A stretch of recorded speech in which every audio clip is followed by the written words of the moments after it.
अस्सलाम वालेकुम dear students. आज के लेक्चर में हम वर्टिब्रेट्स में एक्सक्रीशन के बारे में बात करेंगे। एक्सक्रीशन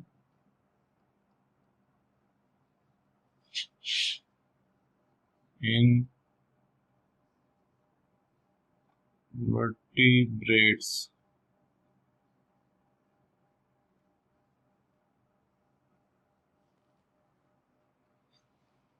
डियर स्टूडेंट्स, एनिमल्स के दो बड़े ग्रुप्स हैं। ये जो वर्टिब्रेट्स हैं, दीज हैव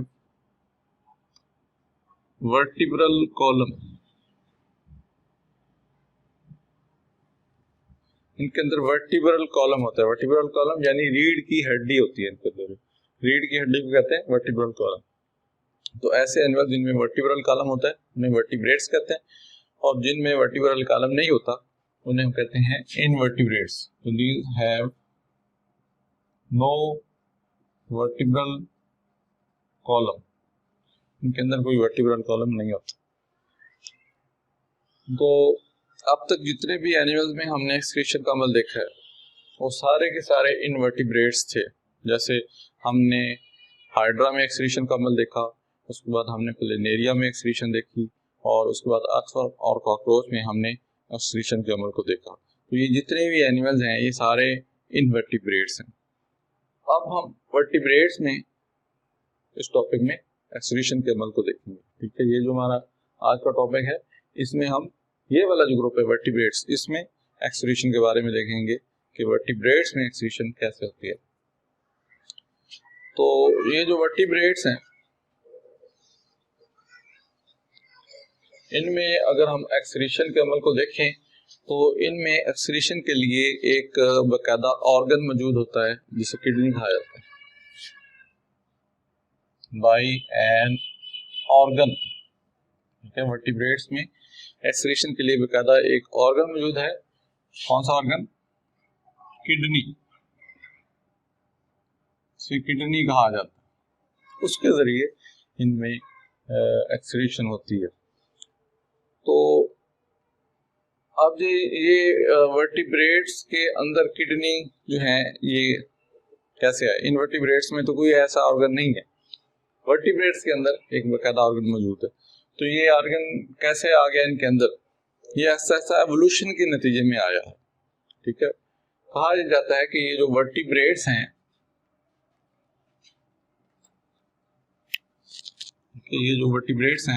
कहा जाता है कि ये इनवर्टिब्रेट से इवॉल्व हुए।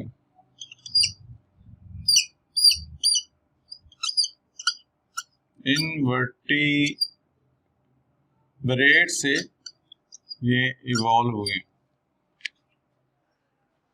वो वाले इनवर्टिब्रेट्स तो बहुत से हैं, लेकिन वो वाले इनवर्टिब्रेट्स जिनसे वर्टिब्रेट्स इवॉल्व हुए उन्हें हम कहते हैं इनवर्टिब्रेट कॉर्डेट्स। ठीक है, ऐसे इनवर्टिब्रेट्स जिनसे वर्टिब्रेट्स इवॉल्व हुए हैं उन्हें हम कहते हैं इनवर्टिब्रेट कॉर्डेट्स। इनवर्टिब्रेट से ये वाले वर्टिब्रेट्स इवॉल्व हुए। अब ये वाले जो इनवर्टिब्रेट कॉर्डेट्स हैं इनके अंदर एक्सक्रीशन के लिए किडनीज नहीं है, लेकिन इनकी बॉडी सेगमेंटेड और हर सेगमेंट के अंदर छोटी छोटी नालियां हैं एक्सक्रीशन के लिए। बिल्कुल उसी तरह जिस तरह हमने अर्थवर्म में एक्सक्रीशन के बारे में देखा था। ठीक है, अर्थवर्म की बॉडी में सेगमेंट्स होते हैं और उनमें एक्सक्रीशन के लिए मेटानेफ्रिडिया मौजूद होते हैं। बिल्कुल उसी तरह इनवर्टिब्रेट कॉर्डेट्स की बॉडी भी सेगमेंटेड होती और इनमें एक्सक्रीशन के लिए ट्यूब्यूल्स मौजूद होते हैं। तो यहाँ पे इनमें अगर हम देखें तो यहाँ पे body is segmented and excretion occurs by tubules present in segment, जो कि सेगमेंट के अंदर मौजूद होती है। ठीक है, तो इनवर्टिब्रेट कॉर्डेट्स की जो बॉडी है वो सेगमेंटेड होती है और सेगमेंट्स के अंदर ट्यूब्यूल्स होते हैं छोटी छोटी जिनके जरिए एक्सक्रीशन होती है। अब इनवर्टिब्रेट कॉर्डेट्स के बाद जो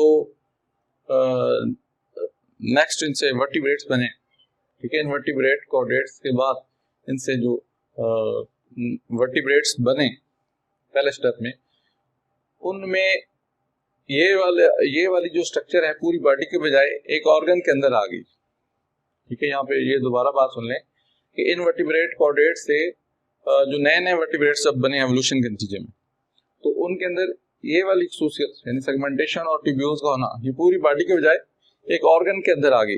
मिसाल तौर पर इनवर्टिब्रेट कॉर्डेट से प्रिमिटिव किस्म की हैग फिशेस इवॉल्व हुई जब, तो उनकी बॉडी में ये वर्टिब्रेट्स हैं, ठीक है। कहा जाता है कि ये कदीम तरीन वर्टिब्रेट्स हैं, तो हो सकता है ये इनसे डायरेक्टली ही इवॉल्व हुई हो। तो प्रिमिटिव हैग फिशेस जो है, इनकी बॉडी में अगर हम देखें तो इनकी बॉडी में, इनकी जो बॉडी है, तो ये एक हैग फिश है, तो ये जनरल स्ट्रक्चर है, कोई जरूरी नहीं कि हैग फिश की स्ट्रक्चर शेप इसी तरह की हो, ये एक जनरल स्पोज। तो प्रिमिटिव हैग फिशेस जो है उनकी बॉडी में ये वाली खसूसियत पूरी बॉडी के बजाय एक ऑर्गन के अंदर आ गई, ठीक है, यानी सेगमेंटेशन और उसके बाद हर सेगमेंट के अंदर नाली को आना, ये वाली खसूसियत एक ऑर्गन के अंदर महदूद होगी। तो ये जो ऑर्गन है, ये इसको कहते हैं किडनी, ठीक है। तो ये किडनी की इब्तदाई शक्ल थी,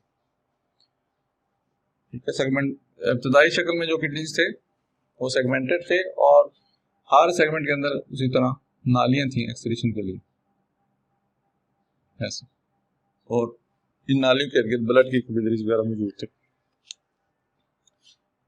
अब जैसे जैसे एवोल्यूशन होती रही और नए नए वर्टिब्रेट्स बनते रहे, तो वक्त के साथ तब्दीली ये आई किडनी के अंदर कि इनमें सेगमेंटेशन खत्म हो गई, ठीक है। वक्त के साथ साथ किडनी के अंदर एवोल्यूशन के नतीजे में ये तब्दीली आई कि ये जो सेगमेंटेशन है ये खत्म हो गई, और अब जो वर्टिब्रेट्स पाए जाते हैं ज्यादातर, ठीक है, अब जो ज्यादातर वर्टिब्रेट्स हैं उनके किडनीज में सेगमेंटेशन नहीं है, क्योंकि अब मौजूदा शक्ल में जो किडनीज हैं वो कुछ इस तरह के हैं, ठीक है, और उनमें सेगमेंटेशन नहीं है, बल्कि छोटी छोटी नालियां जो हैं वो बहुत ज्यादा मौजूद हैं, छोटी छोटी नालियां, ट्यूब्स भी बहुत ज्यादा मौजूद हैं, और इन ट्यूब्स के अंदर, इन ट्यूब्स के इर्द गिर्द ब्लड की कैपिलरीज का नेटवर्क मौजूद है। ये जो छोटी छोटी नालियां, ट्यूब्यूल्स हैं, ये ब्लड में से नाइट्रोजनस वेस्ट को, एक्सक्रीटरी वेस्ट को कलेक्ट करती हैं और उसके बाद उनको यूरिन की शक्ल में बॉडी से बाहर निकाल देती हैं। तो ये जो छोटी छोटी नालियां हैं इनको नेफ्रॉन्स कहा जाता है। These are called nephrons, these are called nephrons. इन छोटी छोटी नालियों को नेफ्रॉन्स कहा जाता है। तो इस तरह नेफ्रॉन के बारे में हम कह सकते हैं कि these are structural and functional units of kidneys, these are structural and functional units of kidneys. Kidney, ठीक है, ये किडनी का स्ट्रक्चरल और फंक्शनल यूनिट है। किडनी बहुत सारे नेफ्रॉन से मिलकर बने होते हैं और किडनी का जो फंक्शन है, एक्सक्रीशन, वो इन्हीं नेफ्रॉन्स की वजह से है। तो इस तरह मौजूदा शक्ल में जो किडनीज हैं वो बहुत से नेफ्रॉन्स पर मुश्तमिल होते हैं, और वर्टिब्रेट्स में एक्सक्रीशन के लिए इस तरह किडनी जो है ये मेन ऑर्गन है, ठीक है। वर्टिब्रेट्स में एक्सक्रीशन कैसे होती है? एक ऑर्गन के जरिए होती है, उस ऑर्गन को किडनी कहते हैं। किडनी कैसे इवॉल्व हुए, ये हमने देखा कि इनवर्टिब्रेट कॉर्डेट्स जिनसे वर्टिब्रेट्स इवॉल्व हुए उनमें बॉडी सेगमेंटेड थी और हर सेगमेंट के अंदर एक्सक्रीशन के लिए छोटी छोटी नालियां मौजूद थी। फिर ये वाली जो खसूसियत है सेगमेंटेशन और नालियों का होना, ये पूरी बॉडी के बजाय एक ऑर्गन तक महदूद हो, ठीक है। यानी इनवर्टिब्रेट कॉर्डेट से जो वर्टिब्रेट्स इवॉल्व हुए उनमें ये वाली खसूसियत एक ऑर्गन तक महदूद होगी, जैसा कि हमें प्रिमिटिव हैग फिशेस में नजर आता है।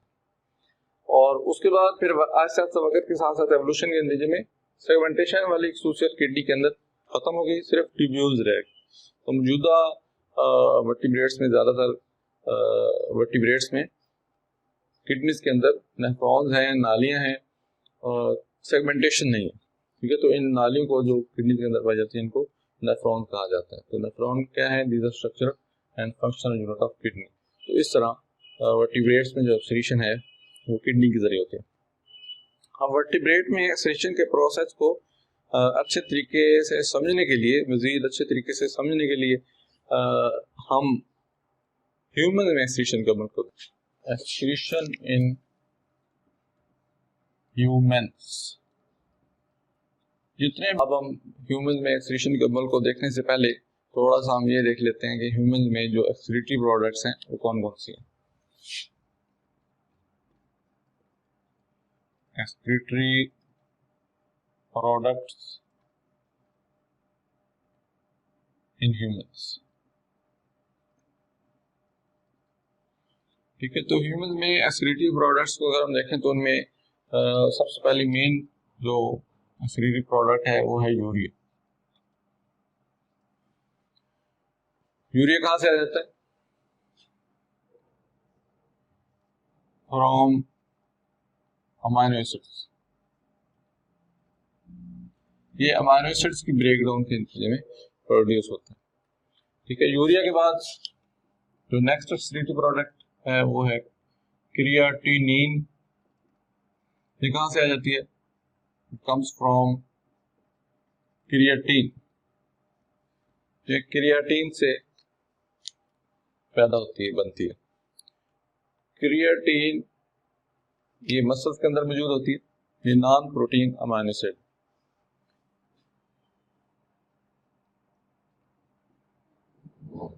इसी तरह यूरिक एसिड ये कहां से आ जाता है? It comes from nucleic acid metabolism. ये न्यूक्लिक एसिड्स के मेटाबॉलिज्म से पैदा होता है। बाइलिरुबिन, बाइलिरुबिन ये भी एक एक्सक्रीटरी प्रोडक्ट है। ये हीमोग्लोबिन की ब्रेकडाउन से प्रोड्यूस होती है। From the breakdown of haemoglobin. हमारे ब्लड में एक प्रोटीन मौजूद होती है हीमोग्लोबिन। हमारे ब्लड का जो रेड कलर है इसी हीमोग्लोबिन की वजह से, ये प्रोटीन है, तो उसकी ब्रेकडाउन से ये बिलीरुबिन प्रोड्यूस होता है। इसी तरह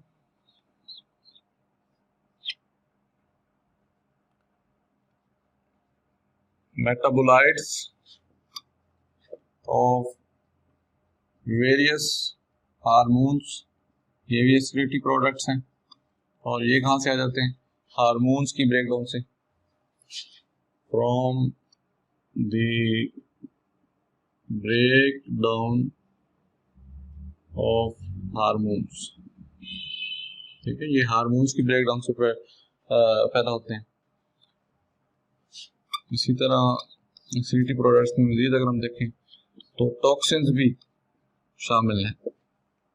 टॉक्सिन कहते हैं जहरीले मादों को, जहरीले सब्सटेंसेस, उनको टॉक्सिन कहा जाता है। तो ये टॉक्सिन जो है ये कहां से आ जाती हैं? तो ये टॉक्सिन जो है प्रोड्यूस्ड इनसाइड बॉडी, ये बॉडी के अंदर बन जाती है। मेटाबॉलिज्म के नतीजे में बात करते कुछ अपने से जहरीले पैदा हो जाते हैं, या फिर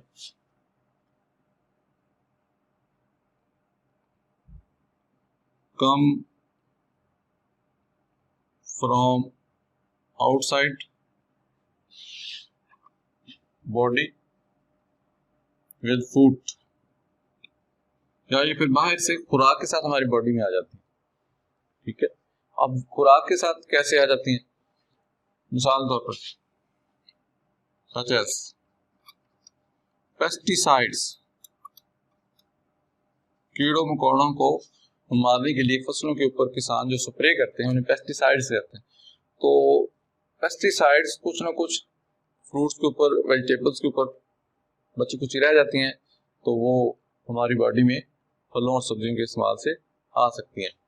इसी तरह फूड एडिटिव्स, वो चीज़ें जो खुराक का जायका बढ़ाने के लिए हम खुद से ऐड कर लेते हैं, उन्हें फूड एडिटिव्स कहते हैं। मिसाल तौर पर हम कुछ रंगदार मटेरियल बाद का खुराक के अंदर ऐड कर लेते हैं, तो ये रंगदार मटेरियल अक्सर मसनूई होते हैं, तो मसनूई रंगदार मटेरियल जो हैं वो टॉक्सिक होते हैं। इसी तरह कुछ चीज़ें खुराक का जायका बढ़ाने के लिए ऐड कर ली जाती हैं, फ्लेवर पैदा करने के लिए, तो वो भी फूड एडिटिव्स हैं, वो भी नुकसानदेह होती हैं। इसी तरह ड्रग्स, ठीक है, अद्वियात के जहाँ पर फायदे भी हैं वहाँ पर इनके नुकसान भी हैं, उनके कुछ ना कुछ जहरीले असरात भी होते हैं। तो ये सारी चीज़ें जो हैं टॉक्सिन में आ जाती हैं, तो ये भी एसिडिटी प्रोडक्ट्स में शामिल है। तो इस तरह ये सारी एसिडिटी प्रोडक्ट्स हैं जो हमारी बॉडी में ब्लड के अंदर मौजूद होती हैं। अब इनको बॉडी से निकाला कैसे जाता है, यानी एक्सक्रीशन कैसे होती है, उसके बारे में देखते हैं। ठीक है, एसिडिटी प्रोडक्ट्स जो हमारी बॉडी में बनती है वो हमने देख ली। अब इनको बॉडी से निकाला कैसे जाता है, यानी एक्सक्रीशन कैसे होती है, उसके बारे में देखते हैं। हमारी बॉडी में एक्सक्रीशन के लिए दो मेन ऑर्गन मौजूद हैं, वो कौन कौन से हैं ये देखते हैं। By two organs, number 1 liver and number 2 kidneys.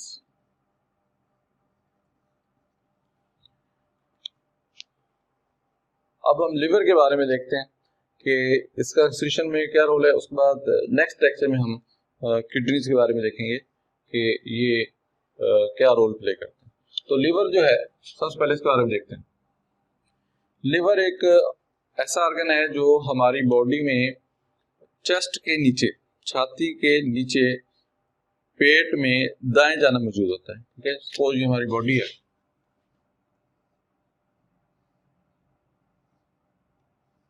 ठीक है, ये हमारी बॉडी, तो यहाँ तक तो चेस्ट कैविटी है जिसके अंदर फेफड़े वगैरह मौजूद है, और उसके नीचे ये वाला जो रीजन है पेट का, इसको एब्डोमेन कहा जाता है। अब यहाँ पर दाएं जानब, ठीक है, यहाँ पर दाएं जानब एक इस तरह का ऑर्गन मौजूद है जिसे हम लिवर कहते हैं। ठीक है, तो लिवर जो है ये इस तरह का एक फ्लैट सा ऑर्गन है, और इसके अंदर एक थैली होती है जिसे गॉल ब्लैडर कहा जाता है। आम ज़ुबान में हम इसको गॉल ब्लैडर को पित्ता कहते हैं। ठीक है, तो ये है लिवर, थोड़ा सा तारफ हमने देखा। ठीक है, अब एक्सक्रीशन में इसका बड़ा इंपॉर्टेंट रोल है। एक्सक्रीशन में इसका क्या रोल है? It assist kidneys in waste removal.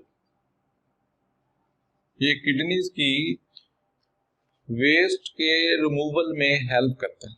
Body में जो वेस्ट मटेरियल्स प्रोड्यूस होते हैं, एसिडिटी प्रोडक्ट्स प्रोड्यूस होती हैं, उनकी रिमूवल में ये किडनीज की हेल्प करता है। कैसे हेल्प करता है? It produces ammonia, urea and uric acid from nitrogenous waste. ठीक है, ये नाइट्रोजनस वेस्ट है, ammonia, urea and uric acid produce करते हैं, और फिर किडनीज इनको बॉडी से बाहर निकाल देते हैं। अब ये जो लिवर है,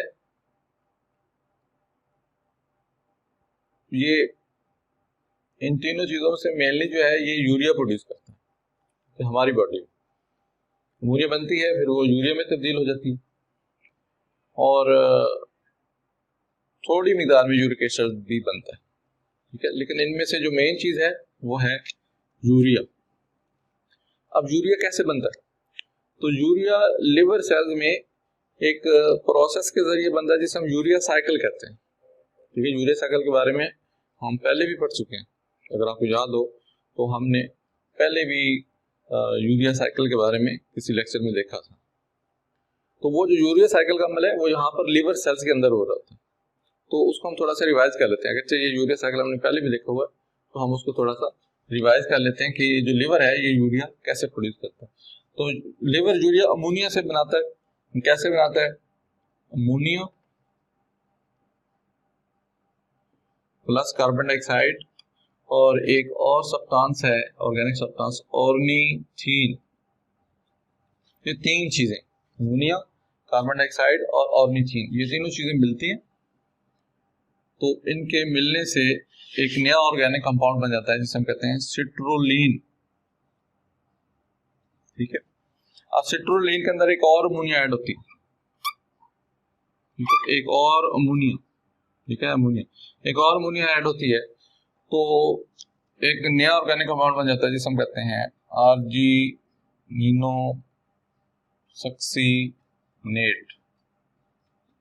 फिर ये जो आर्जिनोसक्सीनेट है इसमें कुछ तब्दीलियां आती हैं और जो तब्दील हो जाता है आर्जिनिन में, एक अमीनो एसिड आर्जिनिन जो है, फिर इसके ऊपर एक एंजाइम ऐड करता है, उस एंजाइम कहते हैं आर्जिनेज।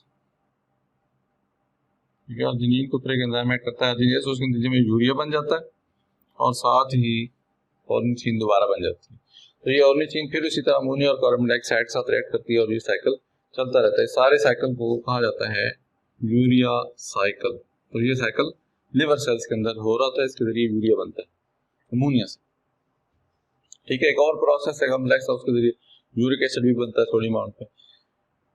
तो जब ये चीजें बन जाती हैं यूरिया और यूरिक एसिड वगैरह, तो फिर किडनीज इनको बॉडी से बाहर निकाल देते हैं। तो इस तरह लिवर जो है ये किडनीज की नाइट्रोजनस वेस्ट के रिमूवल में हेल्प करता है। ठीक है, एक तो ये इसका रोल। दूसरा एक्सक्रीशन में जो इसका रोल है, ठीक है, एक तो इसका ये रोल है। दूसरा जो इसका रोल है वो ये है कि ये डिटॉक्सिफिकेशन करता है, it carries out detoxification, detoxification करता है। डिटॉक्सिफिकेशन कहते हैं टॉक्सिन्स के जहरीले असरात को खत्म कर देना। ठीक है, टॉक्सिन्स यानी जहरीले जो मादे होते हैं उनके जहरीले असरात को खत्म कर देना, इस अमल को डिटॉक्सिफिकेशन कहते हैं। तो ये बहुत ही इंपॉर्टेंट अमल लिवर के अंदर सर अंजाम दिया जाता है। अगर ये ना ये अमल करे तो हम हो सकता है हम अपनी बॉडी में पैदा होने वाले जहरीले मादों से ही मर जाए। ठीक है, तो लिवर जो है ये डिटॉक्सिफिकेशन करता है। बॉडी के अंदर अगर कोई जहरीला मादा पैदा हो गया या बॉडी से बाहर से आ गया किसी जरिए से, तो लिवर उसके जहरीले साथ को खत्म करने की कोशिश करता है और लिवर डिटॉक्सिफिकेशन कर लेता है, चीजों के जहरीले साथ को खत्म कर देता है, तो फिर किडनीज उनको बॉडी से बाहर निकाल देते हैं, उससे बाहर निकाल देते हैं। तो ये इस तरह जो लिवर है ये किडनीज की एक्सक्रीशन में बहुत ज्यादा हेल्प करता है। अब लिवर का काम सिर्फ एक्सक्रीशन में हेल्प करना नहीं है। ठीक है, लिवर के और भी बहुत से फंक्शन हैं। लिवर एज ए ऑर्गन जो है और भी बहुत से फंक्शन परफॉर्म करता है। एक्सक्रीशन में तो इसका बड़ा इंपॉर्टेंट रोल है, लेकिन इसके अलावा इसके साथ साथ लिवर के और भी बहुत से फंक्शन हैं। तो अब लिवर के एक्सक्रीशन के साथ साथ और जो दूसरे फंक्शन हैं उनके बारे में भी हम थोड़ा सा देख लेते हैं कि वो क्या फंक्शन है। तो हम एक चार्ट सा बना लेते हैं। एक तरफ हम लिखते हैं फंक्शंस ऑफ लिवर और दूसरी जानब हम इनकी इम्पोर्टेंस रख लेते हैं। हर फंक्शन की इम्पोर्टेंस भी देखेंगे कि उसकी बॉडी में क्या इम्पोर्टेंस है। ठीक है, तो लिवर के फंक्शन में एक ये है सिंथेसिस। सिंथेसिस कहते हैं कोई चीज पैदा करना, बनाना। तो लिवर कई सारे सब्सटेंसेस बनाता है। मिसाल तौर पर अभी हम देखा ये नाइट्रोजनस वेस्ट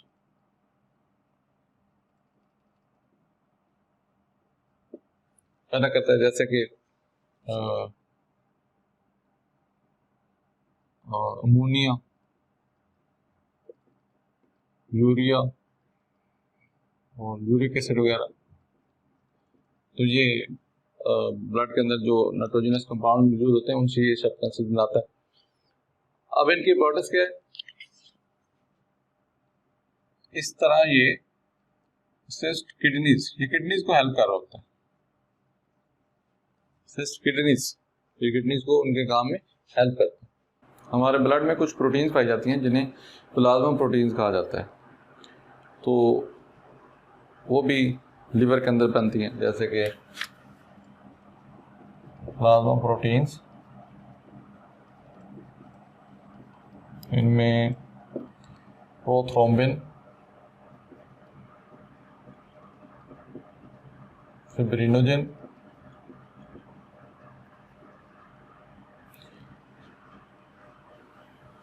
अल्ब्यूमिन वगैरह वगैरह ये शामिल है। तो ये जो प्रोथ्रोम्बिन और फिब्रिनोजन है, ये दोनों जो हैं इनको अगर हम एक ग्रुप बना लें तो ये जो हैं दीज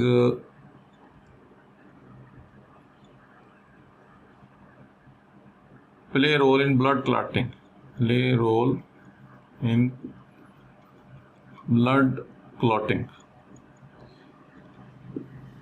ब्लड क्लॉटिंग में ये अपना रोल प्ले करती हैं, यानी ब्लड क्लॉटिंग इनकी वजह से होती है। और ये जो अल्ब्यूमिन है बी, इसका क्या रोल है, maintains osmotic balance of blood, blood का ऑस्मोटिक बैलेंस मेंटेन करती हैं।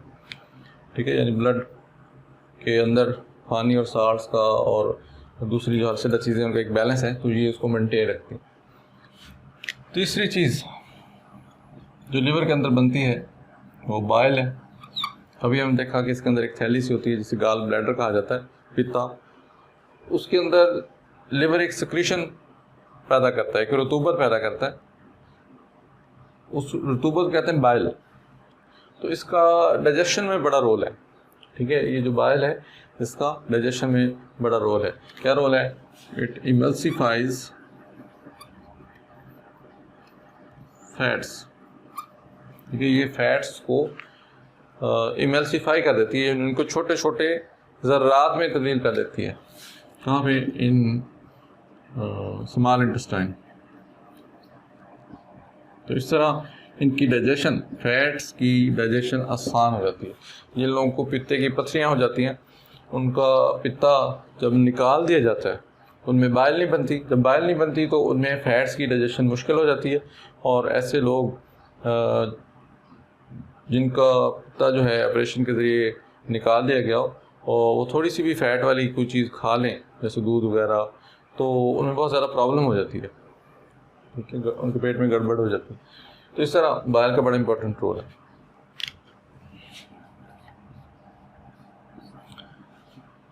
लिपिड्स, ठीक है, ये लिपिड्स भी प्रोड्यूस करता है लिवर जो है। लिपिड्स में जैसे कोलेस्ट्रॉल, लिपोप्रोटीन्स वगैरह एटसेट्रा। तो ये लिपिड क्या करती हैं, एक तो एनर्जी सोर्स के तौर पे ऐड करती हैं, यानी जब बॉडी को एनर्जी की ज़रूरत होती है बॉडी में एनर्जी प्रोवाइड कर सकती है। और दूसरा, मेंटेन मेम्ब्रेन्स, सेल की जो मेम्ब्रेन्स हैं उनमें लिपिड्स अच्छी खासी मिक़दार पाई जाती हैं। ठीक है, लिपिड्स उनका मेन कॉन्स्टिट्यूएंट है। तो इस तरह ये मेम्ब्रेन्स की स्ट्रक्चर बनाने में अपना रोल प्ले करती हैं। इस तरह ये सारे बड़े इंपॉर्टेंट रोल हैं लिवर के। अभी हमने सिर्फ सिंथेसिस वाला इसका फंक्शन देखा है, लिवर का सिंथेसिस। तो सिंथेसिस के बाद जो नेक्स्ट इसका फंक्शन है लिवर का, वो है स्टोरेज। स्टोरेज, उसके बारे में देखते हैं। तो स्टोरेज, लिवर अपने अंदर कई सारी चीज़ों को स्टोर करने की भी सलाहियत रखता है। ठीक है, जैसे आयरन,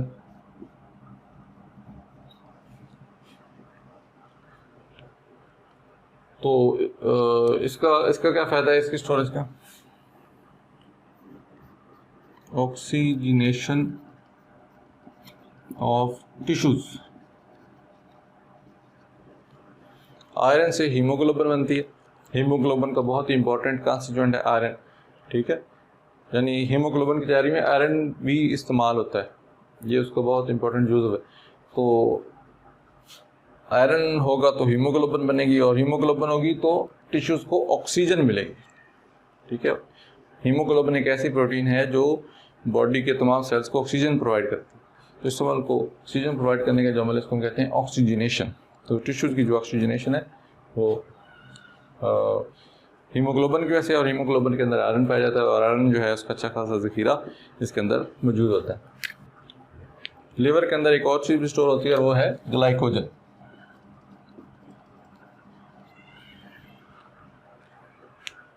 ग्लाइकोजन हमारी बॉडी में ग्लूकोज से बनती है। हमारी बॉडी में जो एक्स्ट्रा ग्लूकोज होता है वो ग्लाइकोजन में कन्वर्ट हो जाता है, ये सारा लिवर के अंदर होता है। और फिर ये ग्लाइकोजन जो है कुछ लिवर में स्टोर हो जाती है, और जो एक्स्ट्रा है वो फिर मसल्स के अंदर और मुख्तलिफ जगहों पे स्टोर हो जाती है, ठीक है। तो इस तरह लिवर के अंदर ग्लाइकोजन का ज़ख़ीरा भी मौजूद होता है। अब ये क्या काम करती है? It acts as energy reserve. Reserve कहते हैं ज़ख़ीरे को, ये एनर्जी के ज़ख़ीरे के तौर पर एक्ट करती है। यानी जब बॉडी में एनर्जी कम पड़ने लगती है तो ग्लाइकोजन एनर्जी प्रोवाइड करती है। ये टूटती है, टूट के ग्लूकोज पैदा करती है, और ग्लूकोज फिर फर्दर टूटता है तो एनर्जी बनती है। तो इस तरह ये एनर्जी रिजर्व के तौर पर एक्ट करती है। अच्छा, एक फंक्शन हमने देखा लिवर का सिंथेसिस, दूसरा फंक्शन क्या है? स्टोरेज, ठीक है। अब हम लिवर का तीसरा फंक्शन जो उसके बारे में देखते हैं। लिवर का तीसरा फंक्शन है conversion.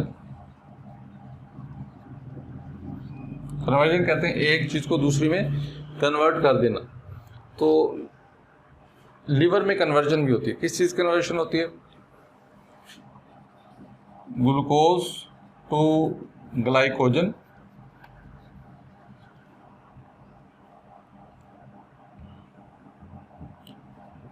Lactic acid to glycogen, glycogen to glucose, यानी ग्लाइकोजन टूट के ग्लूकोज बना देते हैं। उसका फ़ायदा क्या है? इसका फ़ायदा ये है कि energy storage and use, energy store भी होती है और इस तरह यूज़ भी हो सकती है। जैसे एक्स्ट्रा ग्लूकोज जो है वो ग्लाइकोजन में कन्वर्ट हो जाएगा, एक्स्ट्रा लैक्टिक एसिड जो है वो ग्लाइकोजन में कन्वर्ट होकर स्टोर हो जाएगी, ठीक है। और ग्लाइकोजन क्या है? ये एनर्जी का ज़ख़ीरा है। जब बॉडी को एनर्जी की ज़रूरत पड़ेगी तो ग्लाइकोजन टूट के ग्लूकोज बना देगी, ठीक है। तो इस तरह एनर्जी की स्टोरेज भी होती है और इसको इस्तेमाल भी किया जा सकता है। तो ये इसका फ़ायदा है, ठीक है। Synthesis, storage, conversion. और उसके बाद जो इसका नेक्स्ट फंक्शन है लिवर का वो है recycling. Recycling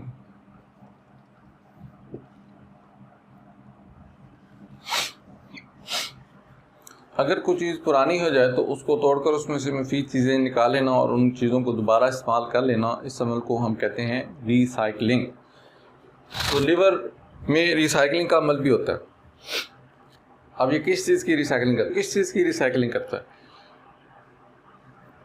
it carries out recycling of red blood cells, ठीक है। रेड ब्लड सेल जो हैं एक ख़ास टाइम पूरा करने के बाद वो डेड हो जाते हैं, ठीक है। 120 दिन उनकी लाइफ होती है, उसके बाद वो डेड हो जाते हैं। तो ऐसे रेड ब्लड सेल्स को ओल्ड रेड ब्लड सेल्स, पुराने रेड ब्लड सेल्स कहा जाता है। तो उनकी रिसाइकलिंग होती है लिवर के अंदर, ठीक है। अब इस रिसाइकलिंग का फ़ायदा क्या होता है? उनके अंदर रेड ब्लड सेल के अंदर जो आयरन और दूसरी मुफीद चीज़ें हैं वो बाहर निकल आती हैं और उनको दोबारा हीमोग्लोबिन की तैयारी में यूज़ कर लिया जाता है। तो इसका फ़ायदा क्या होता है? इंपॉर्टेंस, ऑक्सीजनेशन ऑफ टिश्यूज, इस तरह टिश्यूज की ऑक्सीजनेशन में हेल्प मिलती है। रिसाइकलिंग के बाद पांचवा बड़ा अहम काम लिवर का डिटॉक्सिफिकेशन।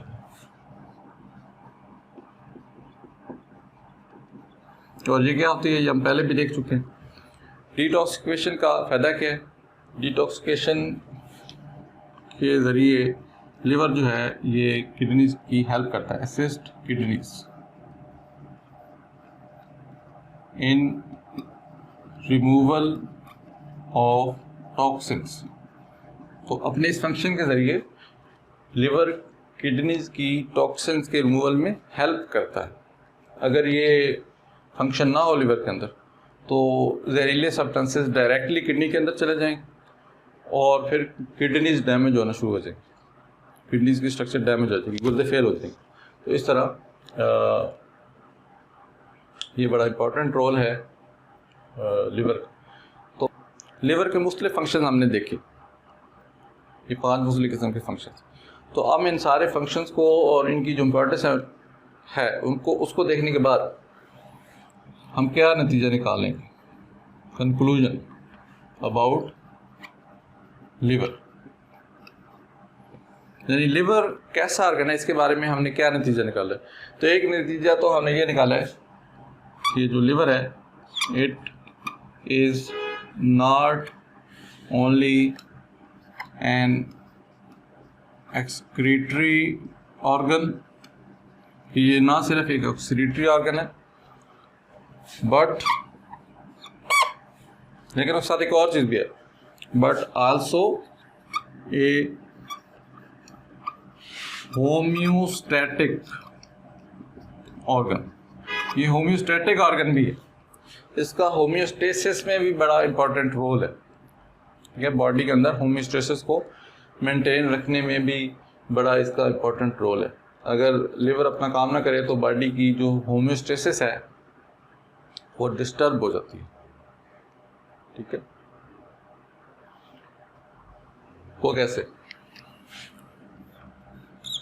तो क्यों हो जाती है? It is central station of metabolism.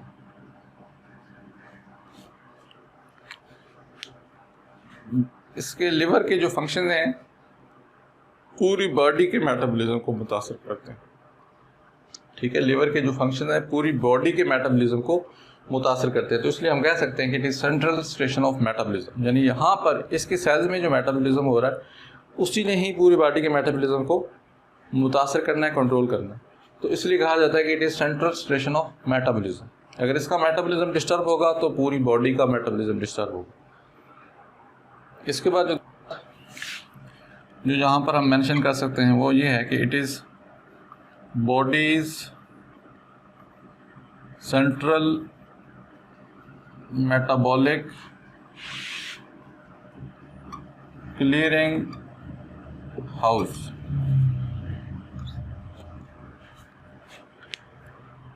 ठीक है, ये बॉडी का मेटाबॉलिक क्लियरिंग हाउस है,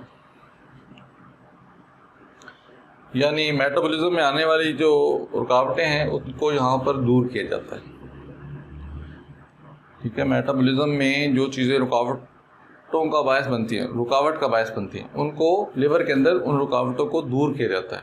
तो इसलिए it is body central metabolic clearing house. अगर ये लिवर अपना काम ना करे तो बॉडी का पूरा मेटाबॉलिज्म डिस्टर्ब हो जाएगा, और जब मेटाबॉलिज्म डिस्टर्ब होगा तो होम्योस्टेसिस भी डिस्टर्ब होगी। तो इस तरह लिवर जो है ना सिर्फ ये एक्सक्रीटरी ऑर्गन है बल्कि ये होम्योस्टैटिक ऑर्गन भी है। ठीक है, तो इस तरह ये था लिवर के बारे में। इंशाल्लाह नेक्स्ट हम लेक्चर में किडनीज़ के बारे में देखेंगे कि उनका एक्सक्रीशन में क्या रोल है। आज इतना ही काफ़ी है, बहुत शुक्रिया, अल्लाह हाफिज़।